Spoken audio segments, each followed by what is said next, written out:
Ouais l'équipe, salut à tous, on se retrouve pour le petit débrief. Paris Saint-Germain, FC Nantes, score final 4-1. Positif.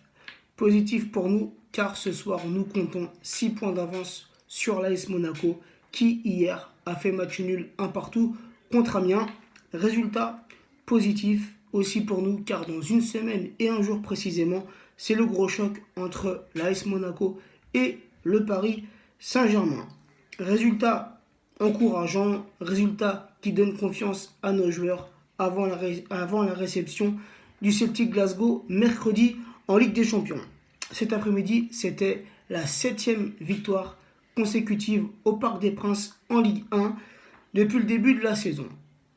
Un vrai récital offensif cet après-midi avec un doublé de Cavani, le premier but cette saison pour Angel Di Maria et le but de Pastore qui marque cet après-midi son deuxième but en Ligue 1 depuis le début de la saison. Donc, la compo d'Emery pour ce match, Areola dans les cages, Berchiche, latéral gauche, Alves, latéral droit, Silva, Marquinhos, la charnière centrale, Rabiot en sentinelle, milieu gauche, Pastore, milieu droit, Verratti, et le trio d'attaque, Cavani en 9, Neymar à gauche, Angel Di Maria à droite, Mbappé qui n'était donc pas titulaire, Mbappé qui n'est même pas rentré en cours de jeu, mais bon, c'est pas plus mal. Lui qui depuis le début de la saison, depuis qu'il arrive au Paris Saint-Germain, a joué tous les matchs de Ligue 1, tous les matchs de Ligue des Champions et en plus de ça, tous les matchs avec l'équipe de France. Il est jeune, seulement 18 ans.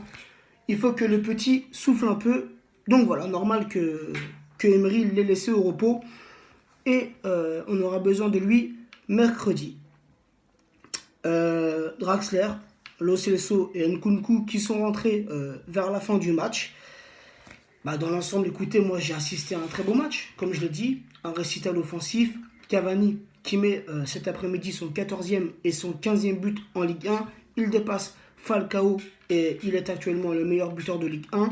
Et il est aussi actuellement le co-meilleur buteur des 5 grands championnats avec le joueur immobilier Cavani. Une petite statistique qui lui est favorable aussi, que j'ai noté là, que j'ai sous les yeux. C'est le premier joueur à 15 buts après 13 journées de Ligue 1.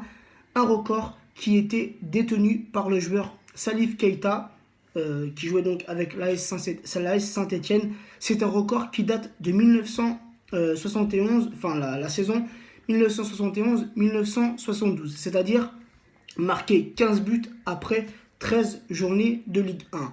Cavani, qui a aussi inscrit cet après-midi son 148e et 149e but, toutes compétitions confondues, depuis qu'il est au Paris Saint-Germain. Donc il est à 7 buts de Zlatan Ibrahimovic, un record qui sera sans aucun doute égalé et même dépassé. Donc, Cavani, comme je l'ai dit, qui met un doublé. Di Maria qui met son premier but de la saison, enfin. Un Di Maria qui a fait 90 minutes. Plutôt pas mal. Voilà, j'ai pas vu un Di Maria flamboyant, un Di Maria extraordinaire, mais quand même. J'ai vu un bon Angel Di Maria, 90 minutes qui vont lui faire du bien.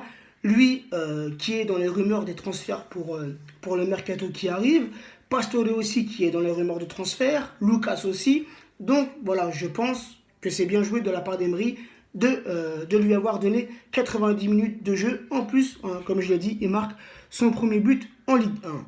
Pastore, lui aussi, qui a commencé en tant que titulaire, on le sait tous, il a un talent fou. C'est un joueur, un joueur extraordinaire, magnifique, merveilleux à regarder jouer. Voilà, il a quand même fait son taf. Il a fait cet après-midi une passe décisive et il a marqué son but, un beau but au passage, une belle frappe bien puissante que le gardien a détourné lui-même dans ses propres cages. Donc, au niveau de notre milieu de terrain, donc comme je l'ai dit, Pastore, Verratti. Alors je pose une question là, où sont les détracteurs de Marco Verratti, ceux qui se sont amusés, ceux qui ont pris un plaisir à le dénigrer comme pas possible, à l'insulter après l'élimination de l'Italie. Les gars, c'est pas le seul responsable. Ok, il a quelques difficultés avec l'équipe nationale, mais ça regarde lui et l'Italie. Nous, ce qu'on voit, c'est un Verratti au Paris Saint-Germain. Et encore, cet après-midi, Verratti nous a montré qu'il était un élément très important pour le milieu de terrain. Combien de ballons il t'a récupéré cet après-midi, combien de duels il t'a gagné, combien de passes il t'a fait cet après-midi. Un grand Marco Verratti. Donc, tous ceux qui aiment le critiquer, si voilà, il rate un petit match, il passe à côté de son match, tout le monde, enfin pas tout le monde, mais beaucoup de gens prennent un plaisir à le dénigrer. Et moi ça c'est une chose que j'apprécie pas. Voilà, j'apprécie pas. Comment tu peux dénigrer un joueur comme Marco Verratti quand il est au top de sa forme, les gars? C'est l'un des meilleurs joueurs de l'effectif. C'est sans oublier, les gars, pour moi quand même si Marco, voilà, il a fait un très bon match, comme je l'ai dit, un Cavani qui te met un doublé, les gars, pour moi, l'homme du match, l'homme de ce match, les gars, c'est Adrien Rabiot. Encore une fois, en tant que sentinelle, qui remplace Mota blessé, qui va se faire opérer.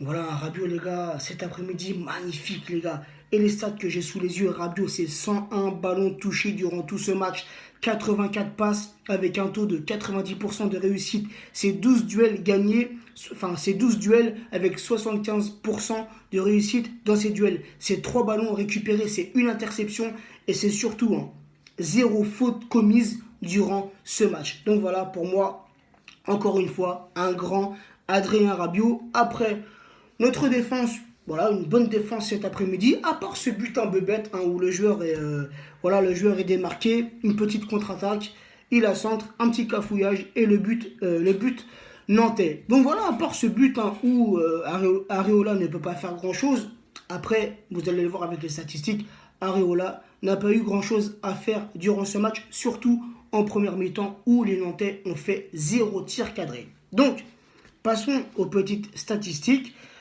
69% de possession pour le Paris Saint-Germain durant tout ce match, 31% pour les Nantais, 22 tirs côté parisien, 7 tirs côté nantais, 8 tirs cadrés côté parisien, 4 au fond des filets, un seul tir cadré côté nantais, c'est celui qui a fini au fond des filets, 89% de passes réussies pour les Parisiens, 73% de passes réussies pour les Nantais, 9 corners côté parisien, 2 corners côté nantais, 19 centres côté parisien et 14 centres côté nantais. Donc c'était une équipe nantaise qui a commencé le match un peu à l'italienne. Voilà, beaucoup de joueurs en défense. Mais malgré ça, en première mi-temps, j'ai trouvé des Nantais qui ont joué le jeu. Voilà, malgré qu'ils ont mis un seul joueur en pointe, là c'était Salah, lui qui est passé totalement à côté de son match. Sinon, le reste des joueurs, ils étaient en défense, mais quand même, on les a sentis en première mi-temps capables de nous mettre un peu en danger, mais bon, sans grande réussite. Voilà, moi, leur coach, Ranieri, c'est un entraîneur que je respecte beaucoup, et voilà, pour moi, c'est un entraîneur qui fait du bon travail depuis le début de la saison avec le FC Nantes. Qui aurait imaginé avant ce match le FC Nantes 5e de Ligue 1? Voilà. Donc, un entraîneur qui fournit un grand travail. Et moi, ce que je peux leur souhaiter à ces Nantais, c'est une bonne continuation pour le reste de la saison. Donc voilà l'équipe. Un très bon match de la part de nos joueurs. Lo Celso, Draxler et Nkunku, comme je l'ai dit, qui seront entrés en cours de match. Voilà. Mbappé laissé au repos. Meunier qui n'était pas là pour ce match. Kipembe qui était suspendu. J'espère le voir contre Celtic Glasgow. Et voilà l'équipe. Un match satisfaisant. Offensivement ce soir, cet après-midi, c'était du grand Paris Saint-Germain, malgré l'absence d'Mbappé. Voilà, Neymar, qui n'était pas, moi je ne l'ai pas senti à 100% durant ce match. Il a tout de même fait quelques différences. N'oubliez pas qu'il était à l'origine du premier but d'Edinson Cavani. C'est lui qui fait la passe à Pastore qui la met à Cavani. Donc voilà, un Neymar pas au top de sa forme, mais un Neymar indispensable. Donc voilà l'équipe, 4-1, un bon score. On est toujours premier de cette Ligue 1. On domine cette Ligue 1 depuis le début de la saison. 0 défaite. Au niveau des buts marqués, je ne sais plus où c'est qu'on en est. J'ai pas regardé. Mais voilà, tout est positif pour nous. Tout va bien pour nous. Mais la chose, moi, où j'aimerais revenir dans cette petite vidéo, c'est toutes ces rumeurs qui se fondent autour du Paris Saint-Germain, notamment ce journal L'Équipe, hein, qui prend un malin plaisir à foutre, entre guillemets, la merde dans le club. Enfin, dans le club. La merde autour du club, hein, pour vendre leurs journaux. Alors ils vont inventer, hein, des histoires entre Neymar et Emery. Hein, Neymar qui se plaît pas au Paris Saint-Germain, Neymar, hein, qui a une envie de partir, qui a une envie de rejoindre le Real, ou une clause, hein, que le Real serait prêt à payer. Sachez une chose, c'est que ce journal en particulier, mais c'est pas le seul, hein. Je prends l'équipe comme, comment dire, comme exemple, mais il y en a d'autres, des détracteurs.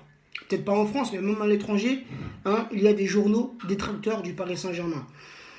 Pour moi, tout ça n'est que jalousie. Voilà, après, hein, bon, l'équipe, c'est connu, hein, c'est pas d'aujourd'hui, qui sont anti-parisiens, ça fait belle lurette qui sont anti-parisiens, mais aujourd'hui, ça s'accentue. Hein, pourquoi? Parce qu'aujourd'hui, hein, il y a un Neymar, il y a un Mbappé qui sont au Paris Saint-Germain. Donc, l'équipe prend, comme je l'ai dit, un malin plaisir à vouloir foutre la merde, hein, enfin, pas dans le club, mais autour du club, voilà, à donner des fausses infos aux supporters. Mais sachez qu'une chose, je parle pour moi, mais je pense que pour la majorité des supporters, on pense la même chose. Nous, on a confiance en notre président, on a confiance en notre club, en nos joueurs, on a confiance en tous ceux qui sont autour et dans ce club. Voilà, c'est la seule chose qu'on a à dire. Donc, votre torchon, hein, de journal, vous pouvez vous le mettre où je pense. Voilà l'équipe, c'est le petit mot que je voulais dire. Sur ce, bonne soirée à vous. Et on se retrouvera d'ici quelques jours pour l'avant-match Paris Saint-Germain Celtic Glasgow.